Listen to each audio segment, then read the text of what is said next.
this video, we're going to be taking a look at the Spacetrooper for the Legacy Collection. This is the second Spacetrooper, actually. A lot of people don't realize that there was actually two Spacetroopers released in the Legacy Collection at the time. And I'll show the other one here in a little bit. But this was Build-A-Droid number 58 in the very last wave of the Expanding Universe characters. So before this, we did get a Spacetrooper similar to this one in the Power of the Force days back in the Expanding Universe wave. Space Troopers have been around for a long time now at this point. They've showed up in the Heritage of the Empire comic books at the time. I'm not sure if they showed up in the novels. I would have to go back and reference that, but they definitely showed up in the comics. So at this point, they've been in the Expanding Universe for over 30 years now at this point. And definitely one of the original Expanding Universe characters. For this action figure here, at first I was actually not that excited about having him. He's probably one of the more least sought after of the 6 figures in this wave, and he's definitely the more affordable one. It helps that he has another version of him out there, which is, it's a good action figure as well, but this is definitely the definitive version of him because he's super articulated, and I think he's scaled a little bit better. It's one of those action figures where before you get him, you're like, yeah, maybe, maybe not. But then once you get him in hand, it's like, oh wow, this is there's a lot more to this guy than I ever imagined there would be. Of course, him being pretty much all black and white here, there's really not. It's like, yeah, you know, it's just like another Stormtrooper basically. But it turns out that's not the case. He has quite a few components to his suit here that are very nice details. I'll say that. This was one of the very last action figures in the wave I ended up getting as well. Between him and the Dark Trooper, I ended up getting them both around the same time. And I only paid like $20 for this guy, brand new. So that tells you, as far as this wave is concerned, the rest of them are pretty expensive. This guy was a little bit more on the affordable side. But I needed him to complete the Build-A-Droid he comes with. And yeah, that's pretty much it. Just go ahead and take a closer look at this guy.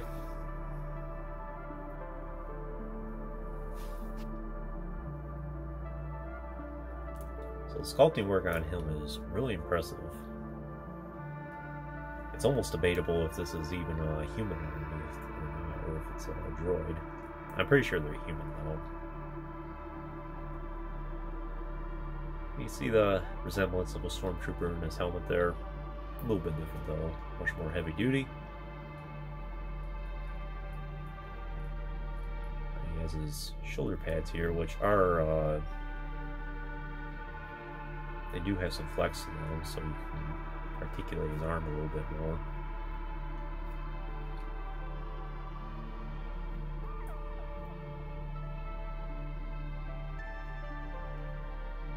Nice detailing in his abdomen there.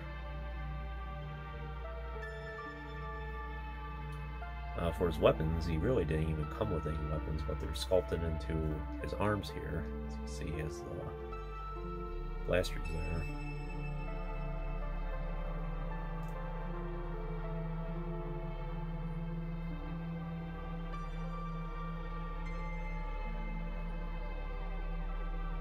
For his legs.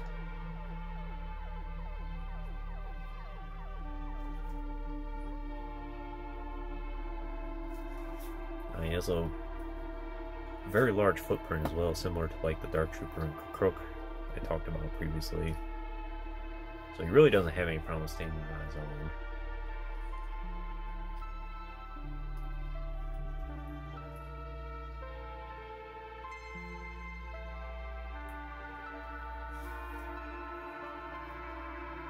There's his jetpack in the back here, which is a pretty large piece. I think he might actually bump into something with that.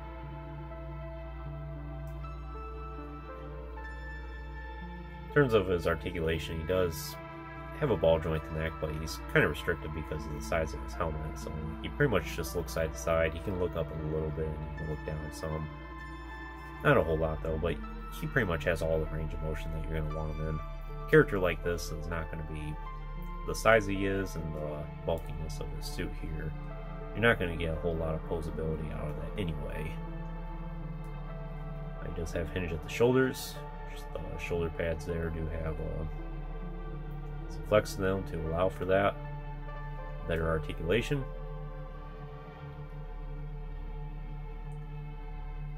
He does have a hinge at the shoulders there, which go about 90 degrees. And then swivel wrists, and a joint at the torso, swivel hips, and then hinged knees and hinged ankles. Like I said, for weapons and accessories, if it doesn't come with anything, I guess as the blasters under his forearms here, I guess you can count his jetpack here as an accessory because it is removable. It has the 3 prongs there that plug into his back, and they even did some detailing there. So you can have him walk around without his jetpack if need be. And it does seem to stay into place pretty good.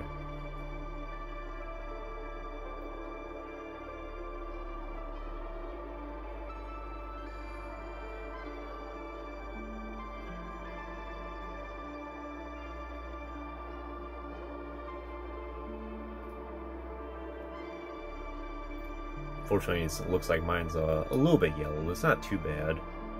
And it might be just the natural white of the plastic. I don't think this is something that's deteriorated over time or anything like that. You can definitely tell there's different shades of white throughout his armor here and the different limbs. Especially from the waist down.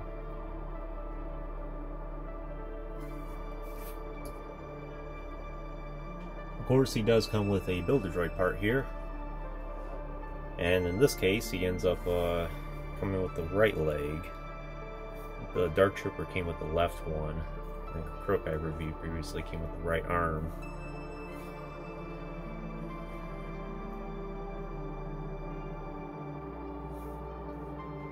It's interesting how they arrange the parts for each of these characters. Like, why would I've been reviewing these in sequence order, and it does like a left leg, and then it does a right arm, and then it does now a right leg, and then what's going to be next? A head or something like that. And this right leg is the most easily accessible part for BG-J38 here. If you're looking for spare parts on eBay, he's usually this is the one part for him that you can pretty much consistently find for a decent price. I think usually the torso and maybe the head are the more expensive ones.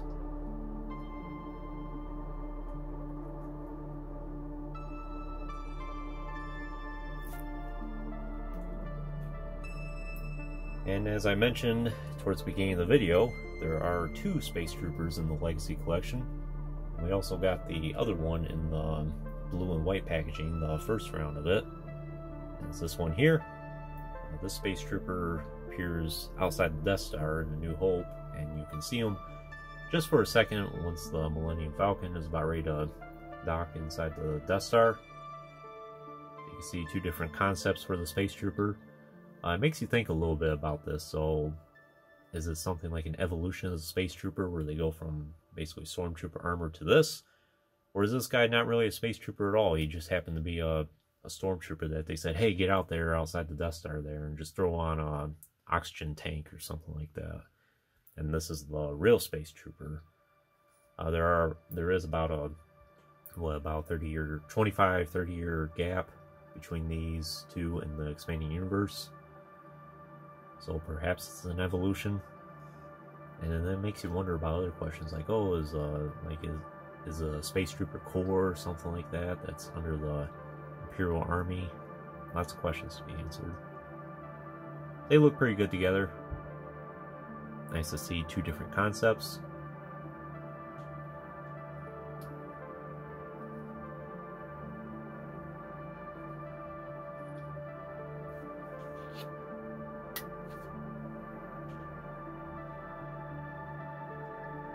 But anyways, I think that's pretty much all I can tell you about the Space Trooper here. Interesting detailing. Would I recommend him for your collection? I totally would. Like I said, in this expanding universe wave, he's one of the most affordable action figures that you can get.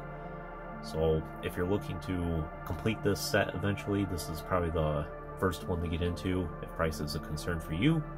I actually just checked the prices of him a couple minutes ago, and there's a few listed for like $30, so not too bad compared to the rest of them. That doesn't make any sense to me because this Space Trooper probably had as much availability as the rest of them, but for some reason the price is so much less than the rest.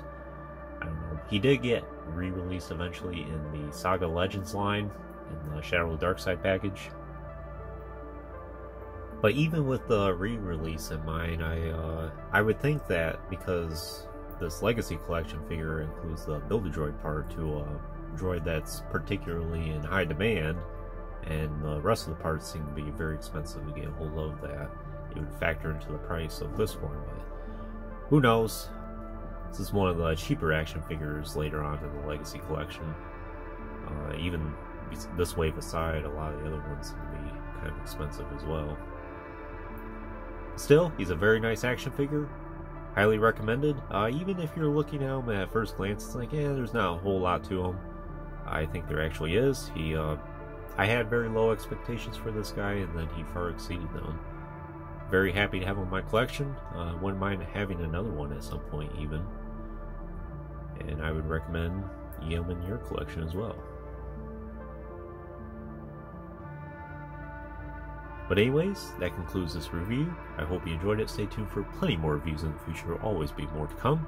If you haven't already, please like the video and subscribe to the channel. I always appreciate all your support. And check out the links in the description if you haven't done so already. As always, thanks for watching.